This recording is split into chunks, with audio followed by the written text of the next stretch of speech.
You're the first person that I know that has been living in the Amazon for 3 months. Mm-hmm. Big question. How have you changed? Amazon humbles you really quickly. When I got more and more comfortable, like living in the jungle, carrying a machete, like doing all this, I got way too comfortable, and like walking in a swamp up to like my chest. I tripped, and I fell like on a root that I hit underwater, and I slid my hand across the machete and cut my fingers open, and now I don't have feeling in my middle finger, and that was extremely humbling because I was like, all right, you can never get comfortable here. Welcome to Perla Meets the World, a podcast where the travel world. Jesus. Is this recording?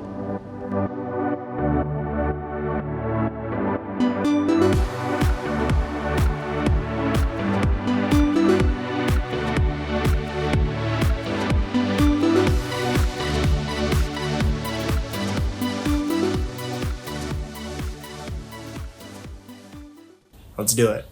All right, Let's kick it off. let's kick it off. Get the ball rolling. You're so American. Hi, everyone. Welcome back to another episode of Perla Meets the World. Today, we have a very special guest. It's my friend Eddy. And he will be introducing himself real quick. Can you please? Oh yeah. Who are you? My name is Eddy Rosenthal, Edward Arthur Rosenthal. Do not give your address. No, I won't. I'm 22 years old. I'm from the United States. I'm from Minnesota. I'm a professional scuba diver. I'm a traveler. Professional. And that's pretty much all I got going for me right now. And how did you end up in Thailand if you're from Minnesota? It's quite far. Like What? the first time we met. We talking about that like last year? Yeah, well, I don't know. That's your journey. Like, how do you end up here today? What happened with your life? So,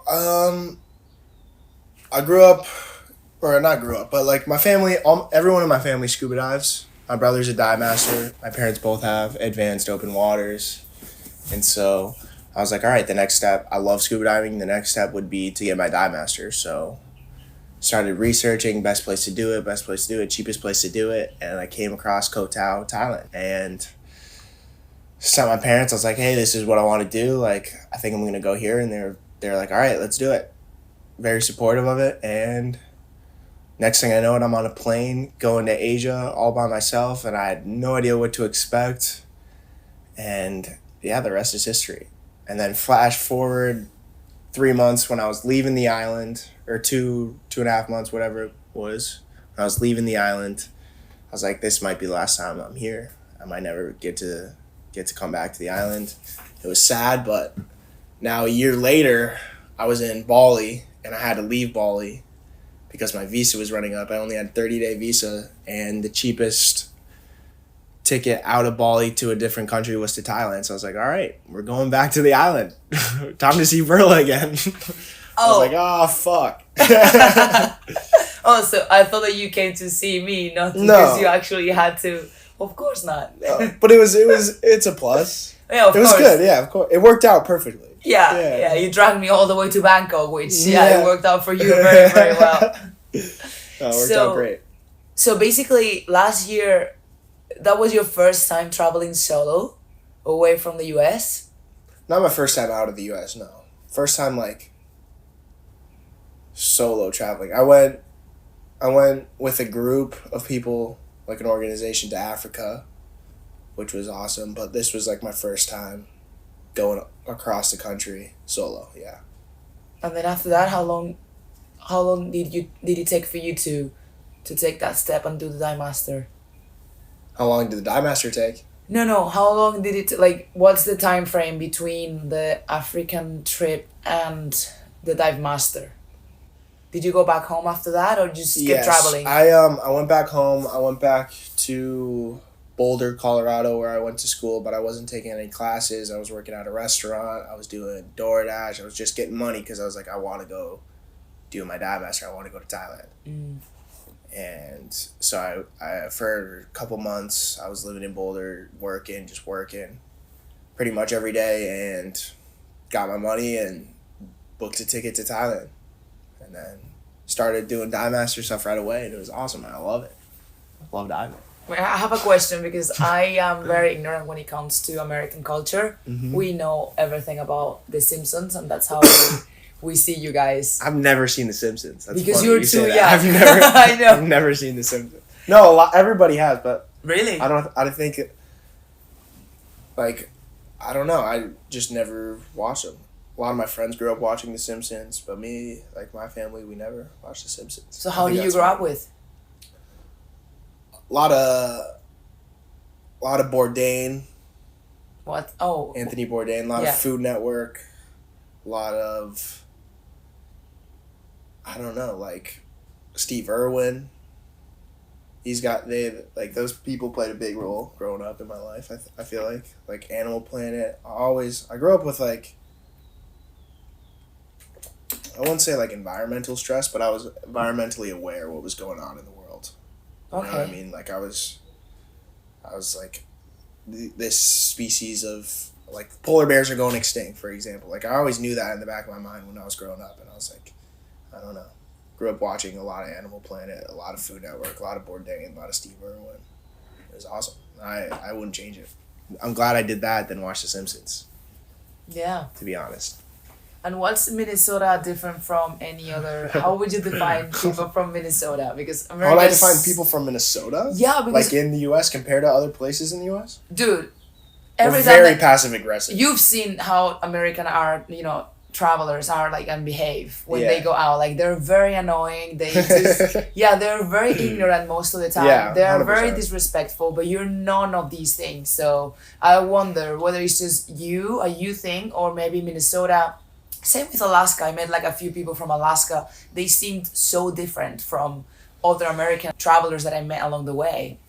That's a good question. I don't know if it has to do with being from Minnesota. I just think it's how you're kind of raised in a way, like to be respectful of other people's, cultures, and kind of watching that as I grew up, like watching these people like Anthony Bourdain interact with people in Vietnam or people all over the world. So I think it comes just with experience and how you were kind of like, not necessarily raised, but like how you were, I don't know, like brought up, like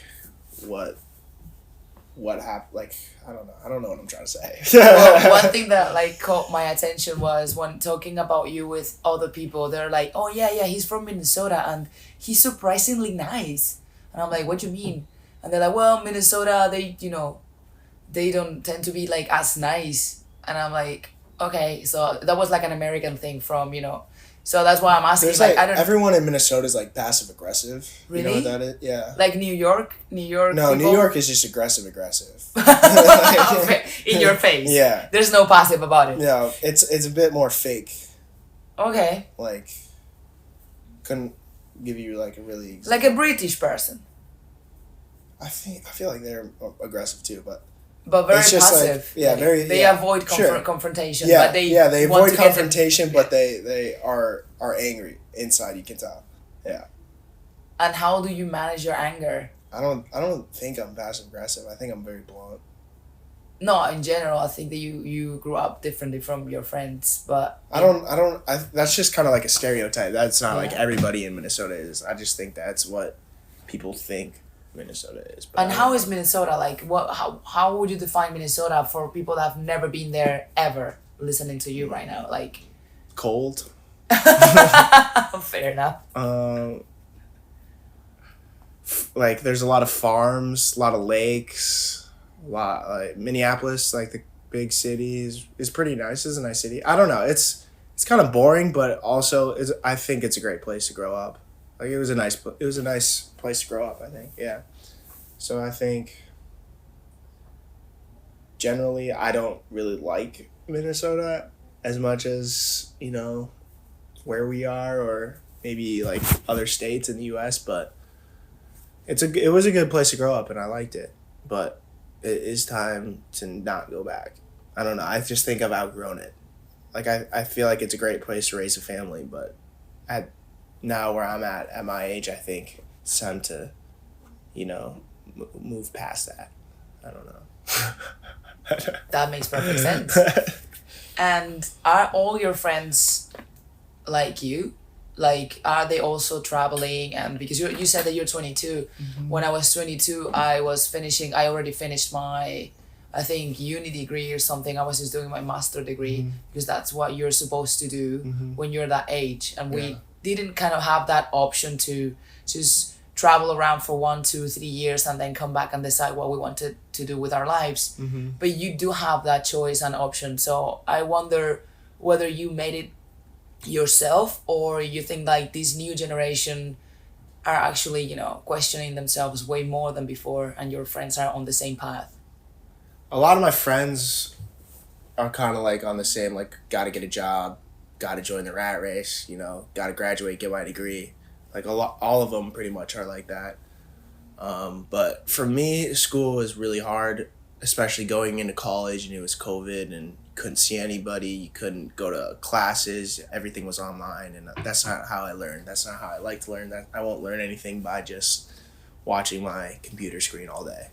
So that was really hard first year in school for me, and then kind of the same sophomore year.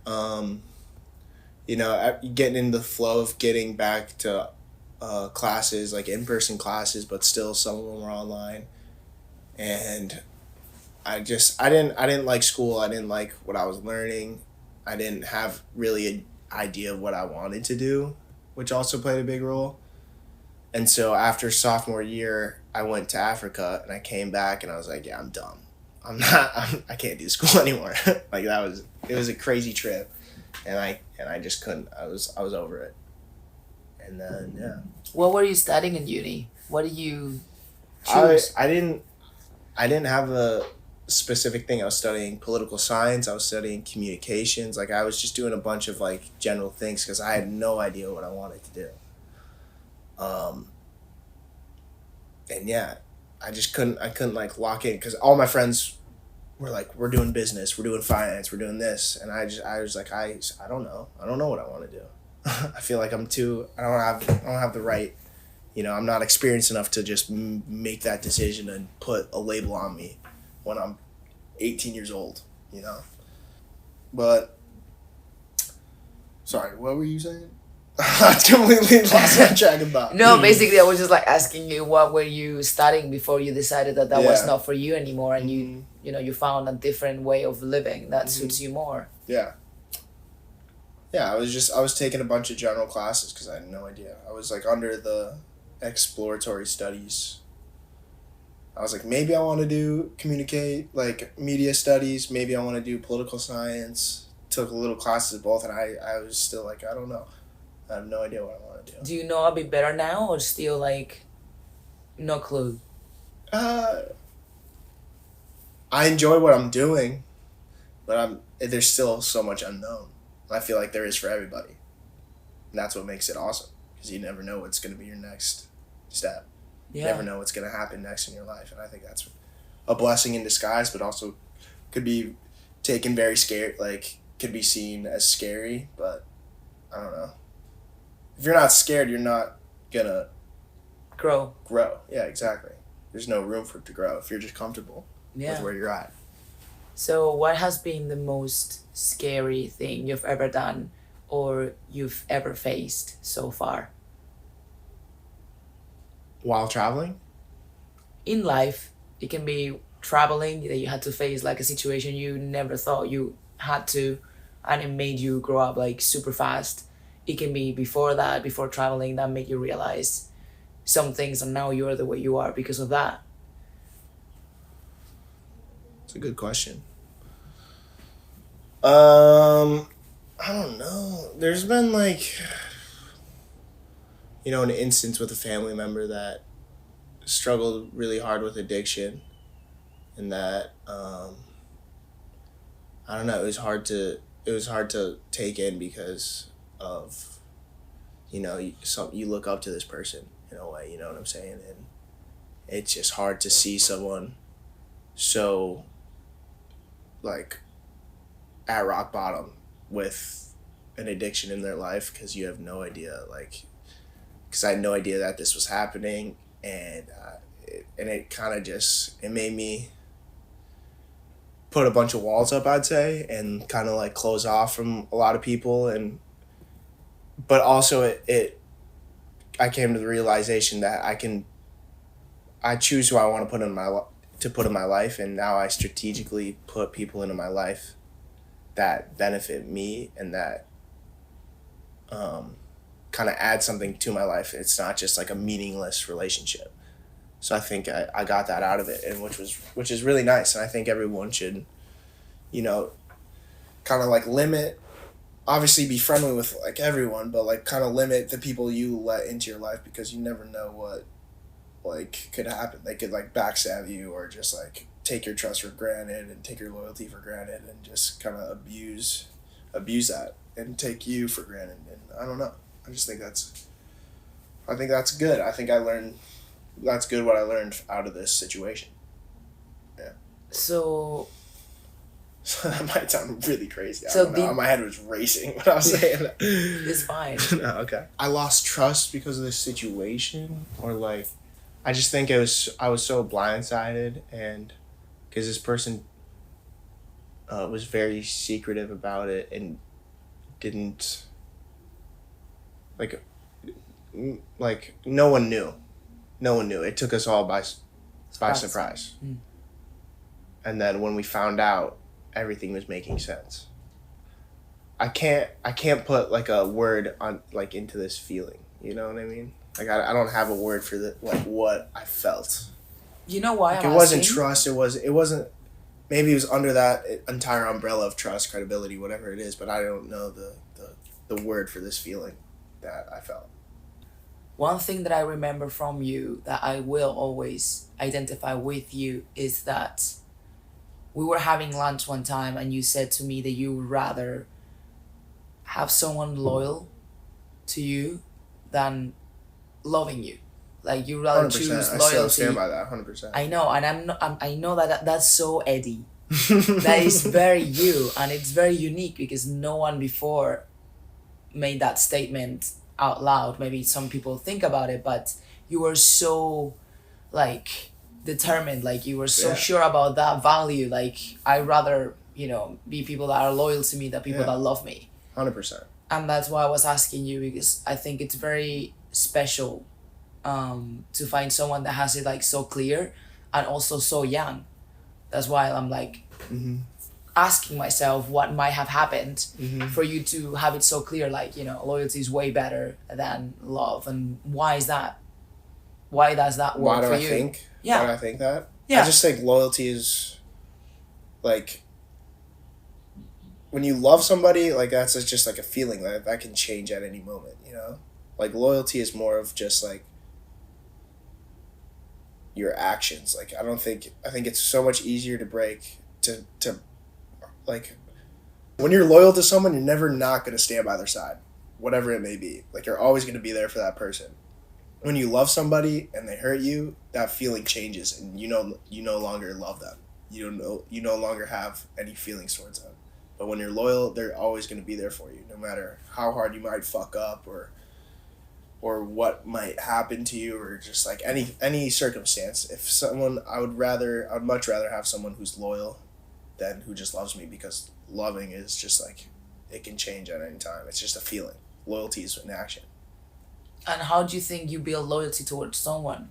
Through money? By paying them? No, by being who you are, by being a true friend. I think that's what all it starts with, is by being a real friend. Loyalty, like if you're a real friend, if you're not just being a bullshit like yes man, saying like, if you had problems, I'm just giving you what I want to hear. That's not being loyal. That's not being a friend, in my opinion. So you want someone who's going to tell it how it is. Yeah. Who's going to let me know, no, that decision's fucked up. You shouldn't do that. Or like, if you do this, like, tell me straight up. Like, I don't want to be surrounded by you. Because I think that's what builds trust at the end of the day. If you're telling that person what you feel and your opinion, not just saying, yeah, I agree with you. Yeah, you should do that. Yeah, you should wear that. Like, no, that's not being a real friend. That's just telling them what they want to hear to get them to like you. And I think that kind of builds a toxic environment, toxic relationship. Yeah, because you never get to know that person, and that person never gets to know you. Yeah, and they're just Everything's always yes. agreeing with you. It's just Yeah. always, it's just happy, and that's not what a friendship should be. Obviously, it should be happy, but you have to go through some things to really build a true friendship. I feel like it can't all just be smooth sailing. Yeah. I think that a lot of people avoid confrontation because they Yeah. feel that after... Because they might lose somebody, or... Yeah, they Yeah. feel that after, like, you argue with someone that you love... But that's what builds you closer. Yeah. Exactly, but not everyone sees that Yeah, way. And then 100%. some people, like, avoid it because they feel that if they do not perform the way they are expected to, then the other person is like, you know what? Next. Mm-hmm. You know, like, they won't have that patience to actually build that relationship. Mm-hmm. Whereas other people like you and me, for example, I think... In my case, it's harder to disappoint someone, I would say. Mm-hmm. Like, if I have to choose between disappointing someone and try to be more diplomatic about something, I'll try the diplomatic way first. Yeah.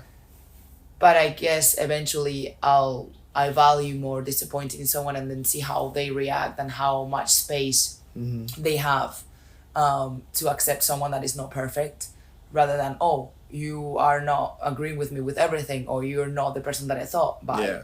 You know? It's interesting. Yeah. But it's cool you think about that, like, at 22 and not, like, 34, you know, after many disappointments with people. Well, I think... You know? Yeah, I think that's just because I'm afraid of getting hurt again, to be honest. Like, I'm very tactical. I'm very cautious of who I hang around and who I surround myself with and who I let in my, like, little circle.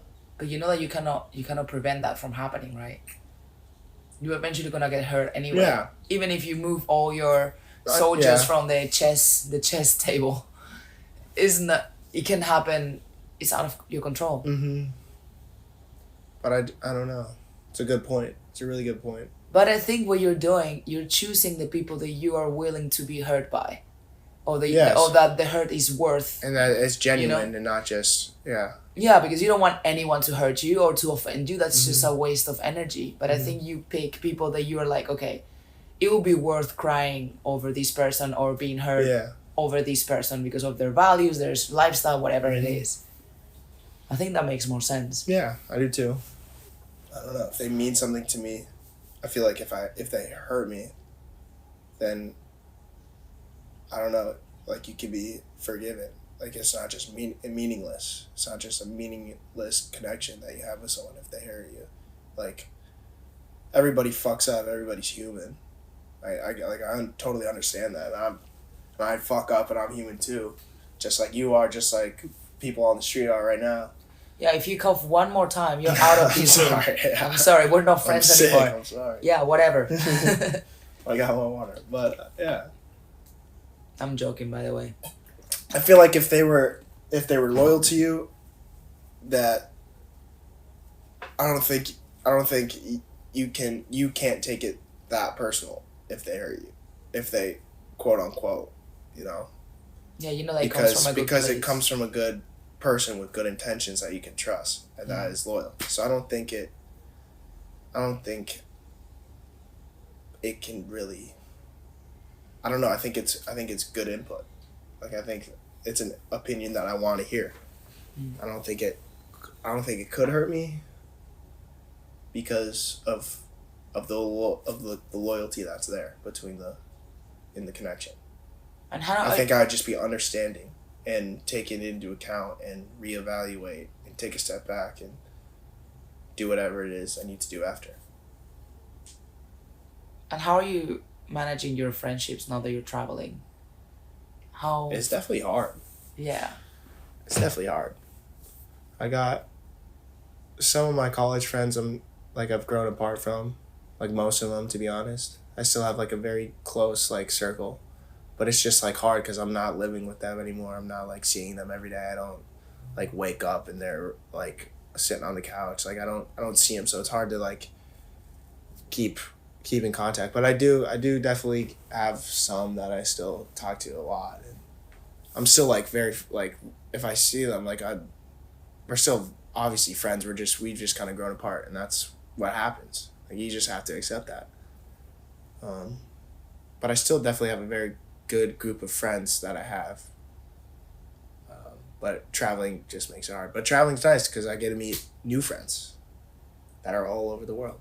That, who knows, maybe I'll run into you in the next year. Like We're not seeing each other again. We I just know. You we keep saying stated that. this. That's what you said last year, and here we are. Yeah, but this run away from my country, not because you actually made the conscious decision of, hey, I'm gonna visit my friend Perla.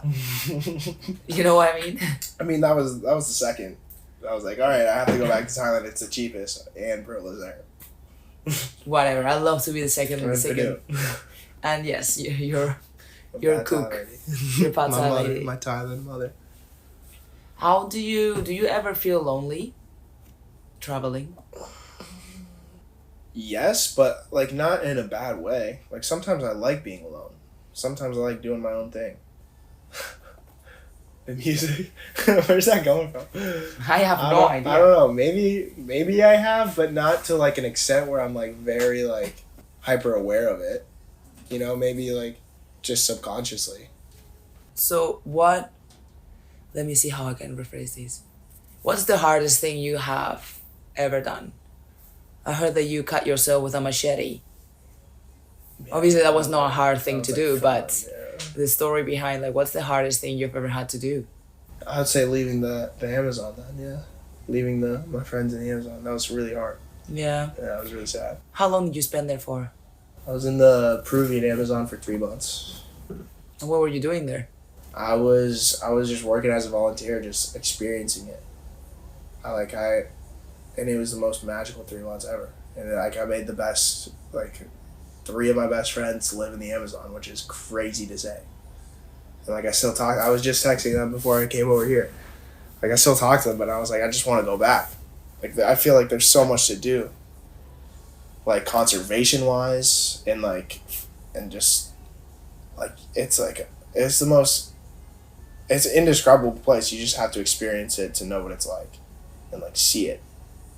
Because like I think like everyone thinks of the Amazon, they just think of just jungle and just like lawless jungle. But it's super complex, and there's so many different factors, whether it's like loggers cutting down the forest or like gold miners or just like how it works, like when you're in the jungle, you're a part of the process. We were drinking the rainwater, and then we sweat it out, and the rainwater evaporates, it goes up to the clouds, and then it rains again, and then you're like a part of the cycle, and it's amazing, and it's beautiful. And there's so many, like you feel so connected, and like you see the capuchin monkeys come, and you're like, it's like a neighboring feeling. Like you're like, they come every day, like here they are, like grab a banana, let's go feed them. Like it's like your neighbors, and you're in the middle of nowhere with no service, just doing whatever it is, just going out into the jungle looking for animals, tracking animals. And I don't know, it's amazing. Like I want to go back so badly. And were you sleeping in a tent? I was sleeping in like a kind of like this, like a room, but like the walls were like mesh, like a mesh material. So it was like you're outside pretty much. Oh, okay. Yeah, but like there's like a tin roof for the rain.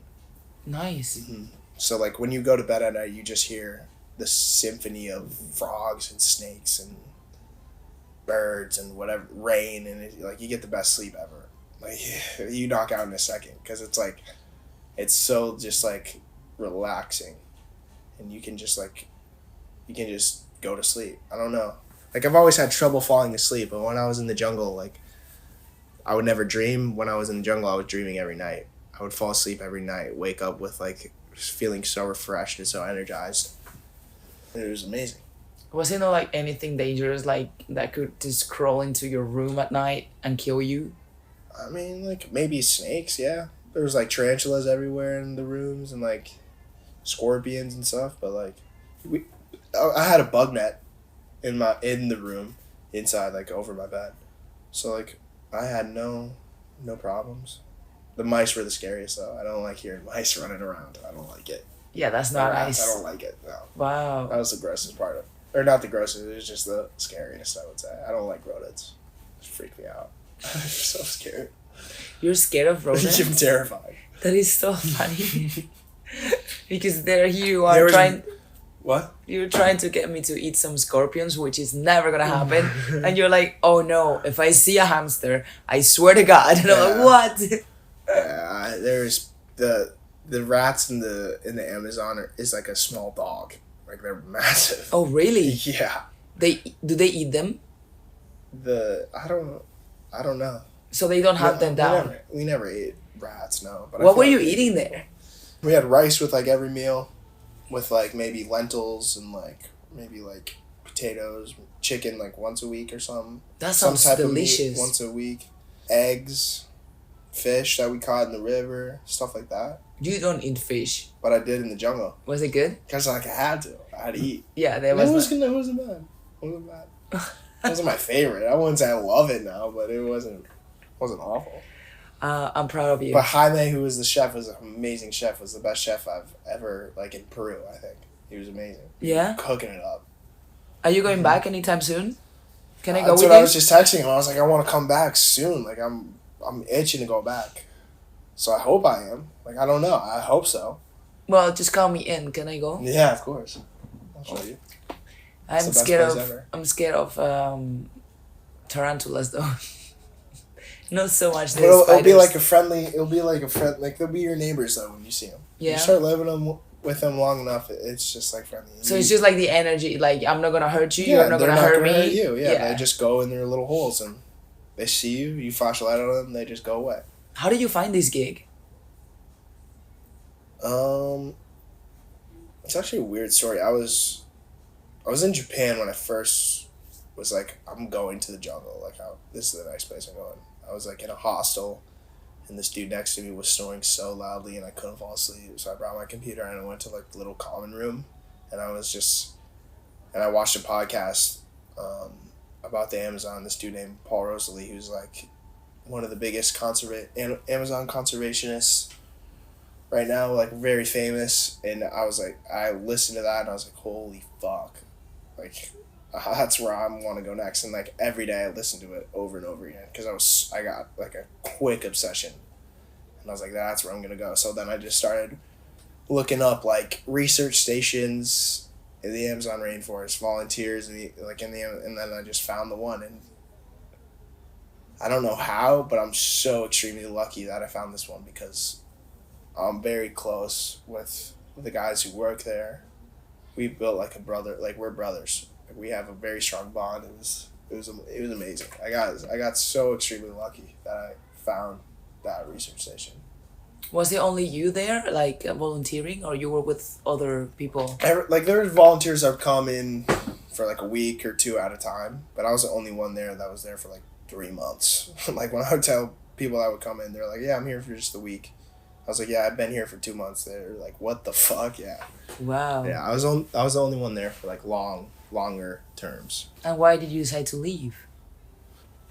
One, my visa was running up, so like I had to, and then it's a good question. I could have extended, and I could have done this, but I felt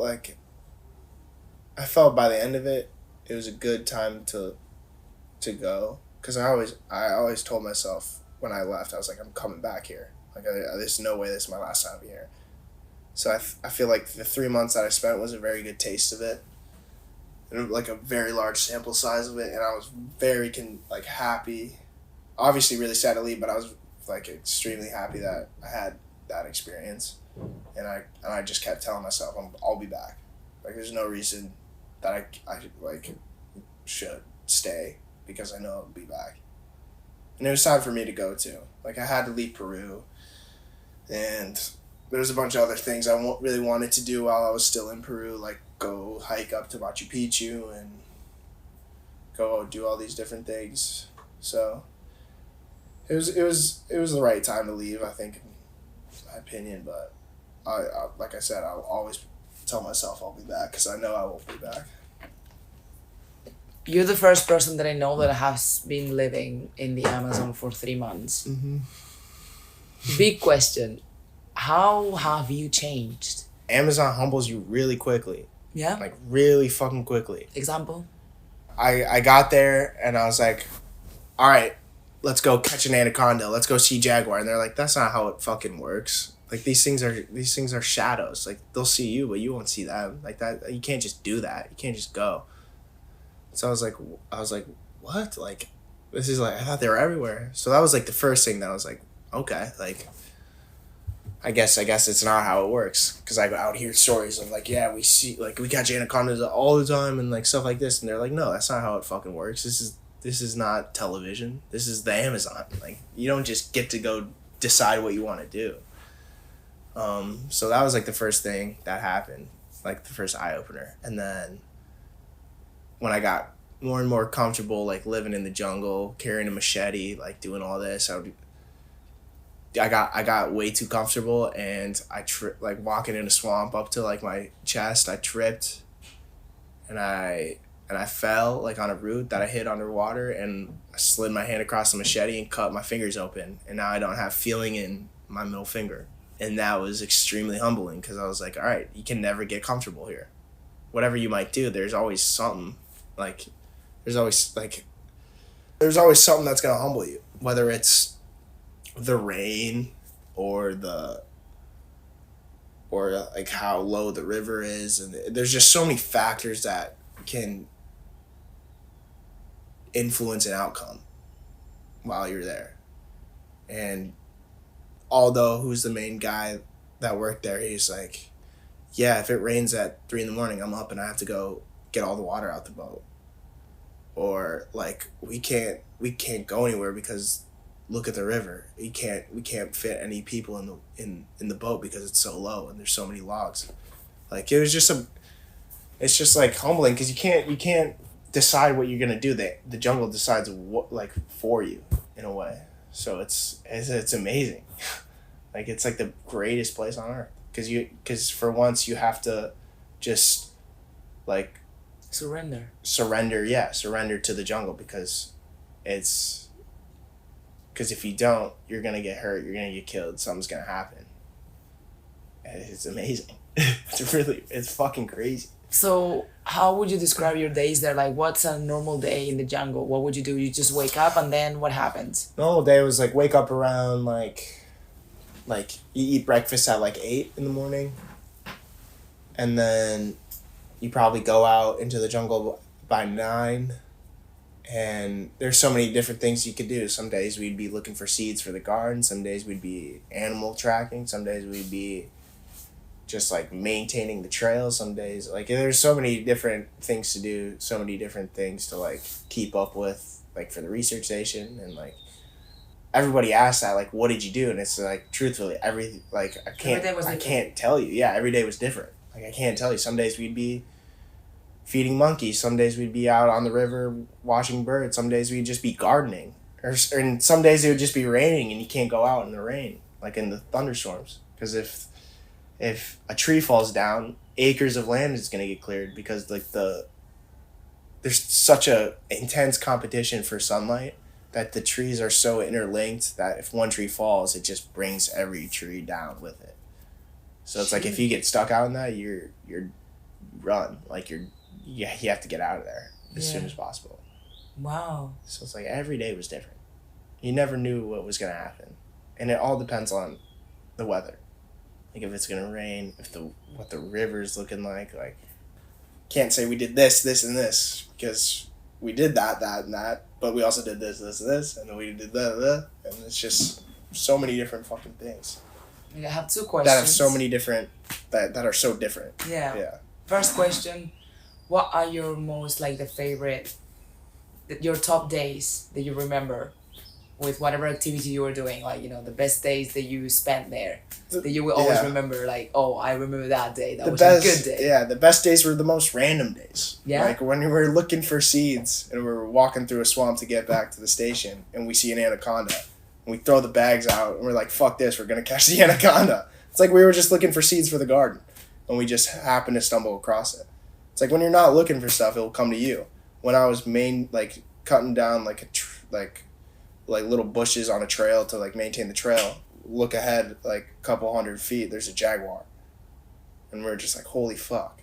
Like when we're not even trying to like do anything, we're just cutting down little bushes near the trail just to maintain the trail.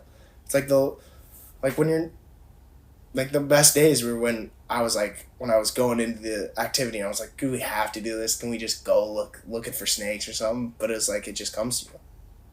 Yeah, it's crazy. So I guess. And then obviously, like walking in the jungle at night is awesome. Did you have an electricity or? I had like a portable charger that I would charge every time I would go into town. But they also had one outlet that we would use. Yeah. Okay. My other question is, did you have time to be with yourself? To maybe think about what you were doing, to maybe write on a journal or not, or No, there was some downtime in between. Like after we finished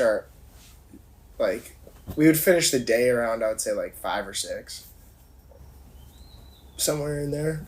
And then we would just relax until we ate dinner, and then after we ate dinner, we would just relax again, do whatever we want. So I journaled every day that I was there. I would go sit out on the boat on the river every night and watch the sunset. I would go swim in the river. There was a lot of time to be by yourself. Yeah, it was always nice. You could just relax.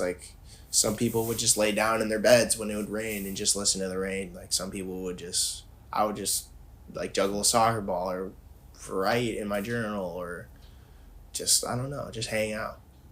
Sounds awesome. Sounds like... Read a book. I never read, and I was like, Mom, guess what? The first time I went into town, it was 2 weeks in, 3 weeks in, I was like, Mom, guess what? I read a book. And she's like, what the fuck is wrong with you? That's not you. I was like, yeah, I don't know. There's just so much time. There's so much time to do, the activities obviously take a lot of time, but there's so much time to just relax and to just be present. Which book did you read? I read a book by Paul Rosalie, the guy who I was first okay, I'm gonna come here. He wrote a book about his journeys in the jungle, and I brought that with me. It was the same region too, so it was really cool. Same part of the Amazon, same everything, Peruvian Amazon. It was cool. It was very informational, and I would always ask the guys when I would read a piece of information. I was like, so is that true? So is this true? Wow. They were just annoyed by me because I was asking so many questions. Because I was I don't know, I'm really passionate about it. I think it's really cool. And how did you feel when you went back to civilization after being in the jungle? Because to me, after being only 3 weeks in Hawaii, in the middle of nowhere, going back to the airport and seeing a Starbucks gave me goosebumps. I felt so weird. Uncomfortable. Weird, this is not my place. It's the little things, feeling your phone buzz in your pocket is weird. And hearing the text chime is weird. Seeing people is weird. I was the most people that I would see at a time was maybe 10 people. Wow. And then I go back to Cusco, which is a big city in Peru, and it's just everybody. Everybody's doing everything. I don't. It was different for sure. Because you get into such a different routine in the jungle than anything else in the world, anywhere else in the world. So getting back into routine was hard. But just going back to scrolling, it's just weird. It feels different, but those habits haven't changed. Once you get it all back, it's still the same, and it kind of sucks because you have no service in the jungle. You can't go scroll through Instagram, scroll through TikTok, whatever it might be. You can't text anybody. Don't get the news. It was a lot. You go back and you find out a lot about what's going on in the world, which is crazy, which is good, but it's just it was just so I was so stimulated when I left, but it in a bad way. I was so stimulated when I was in the jungle of cool stuff, because it was just natural and pure. But when I go back and my phone's just blowing up, and it's not the same stimulation. It's overwhelming. So what was your question? Okay, so 5 minutes in the toilet and then reset your brain. Yeah. So why do you think humans have created technology and modern jobs? Because obviously we come from a very basic origin. We used to be hunters and gatherers, and we gardeners as well. and now we are in front of a computer. And I want to know your thoughts on that, because I think if every human is taken away from the city and put into a jungle, eventually we'll find peace in that, you know? So Yeah, I just think evolutionary is inevitable. I just think like people are constantly finding ways to evolve, and maybe it's for the good, maybe it's for the worst, maybe it's for the better. But like I just think no matter what, like people are always gonna change things. People are always gonna like, you know, find ways to make things easier for people, and I think what we've come to now, like your phones is like such a easy, like your phone fits in your pocket and it's like the most important thing you have. Like you can call people, you can text people, you can get a job, you can, you know, there's so many different things you can do. You can make money, like but that's the thing, all the things that you just mentioned we created ourselves, apart from obviously family. But yes, the but jobs, I think people, I just think simplifying things and making things more accessible is just a part of like our evolutionary process. yeah, as humans, Yeah. that makes sense. That makes sense. Now it's way easier to make a fire. Like we have like even, you know, Yeah, we have a lighters. lighter. Yeah, you even have like those little things that you can just like, I don't even know what they're called, like fire starters, and you just like light the fucking thing and it's like a huge bonfire. Like it's just everything is just so simplified and so accessible. And I think that's a part of the direction humanity is going. Like you just simplify, keep simplifying, keep like, and like keep evolving it, like making it better, but simplifying it. You know what I mean? Mm-hmm. Well, coming from someone that actually simplifies life on a daily basis, I do know what you mean. It's actually like it's a treat to be around you every day. You just make Thank you. things very, very That's so simple, nice. you know, which is Very good. nice. No, it's very good. Thank you. Very unique. I've never heard anybody say that to me. I was like, this is a very nice compliment. Yeah, I think maybe you like each person brings out something different in someone else. Mm-hmm. When we meet someone, whatever we project or mirror is just whatever that person brings up in us. Mm-hmm. So I'm sure that you must have heard other compliments from other people that I've never told you personally. Mm-hmm. But I have a question. Actually, Sorry, I'm very bad at taking like compliments. I'm awkward as fuck. Like I just don't know what to like say. I don't know what like is a good like thank you. Like I don't know. That Well, sounds just weird. That sounds fake. 2 questions. Hopefully I can remember the second one. First one, coming from your generation, we are different generations. Mm-hmm. Where do you think technology should stop? Technology? Mm. I don't think it is ever gonna stop. But in your opinion, like as a young person, where do you think it should be the limit That's as humans? That's hard to tell because there's technology like for surgeries and for like real problems, you know? But there's also technology to distract you and to take selfies and like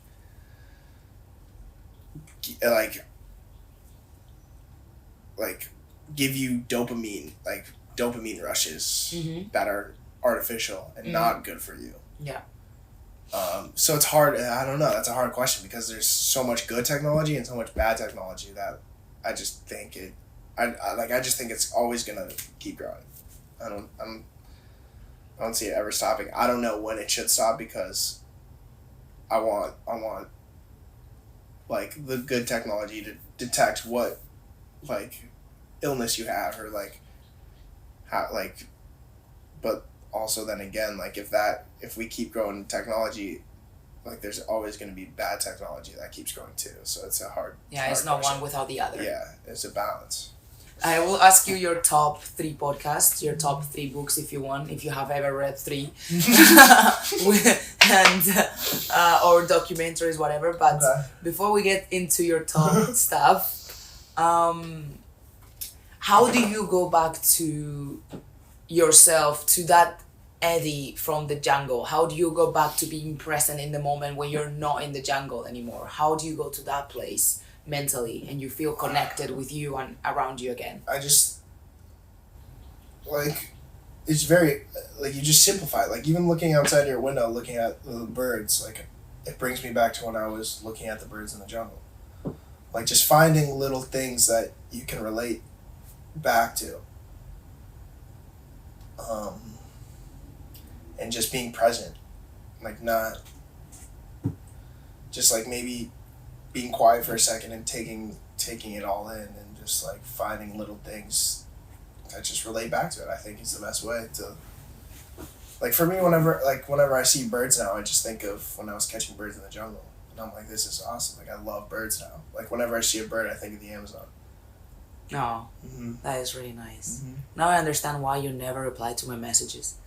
It's fucked looking up. at birds. Don't expose me like You're just that. like, That's crazy. Yeah. No. Okay, your top.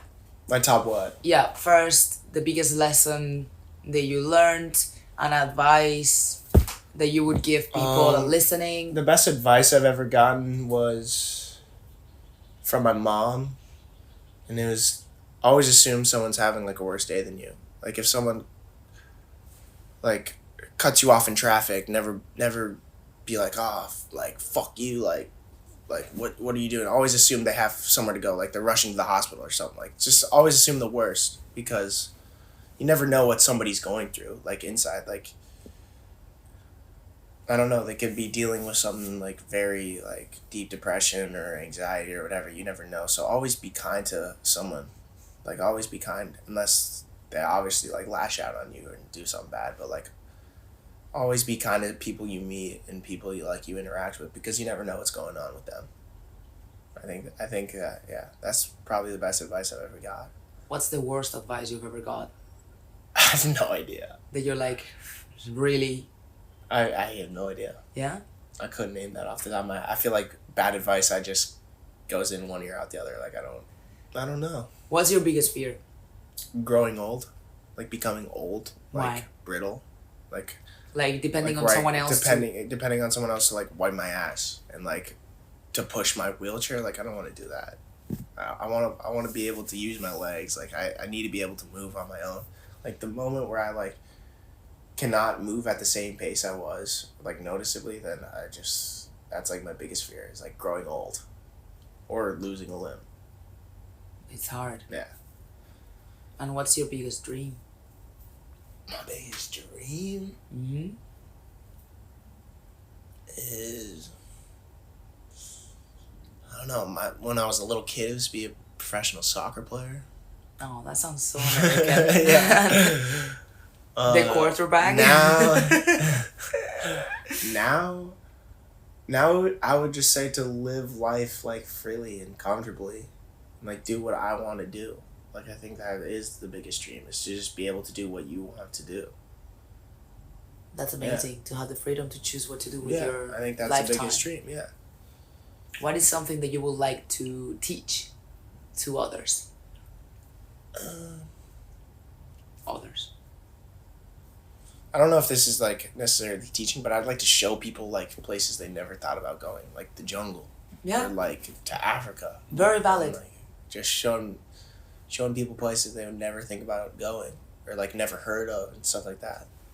That is really cool. And finding like beauty in the mundane of things. I think that's awesome. That's a very you thing too. What? Because to find beauty in just simple things. Mm-hmm.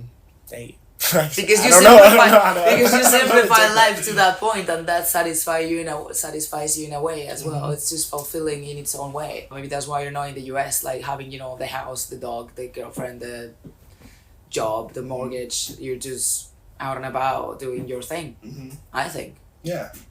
Something 100%. You would like to learn.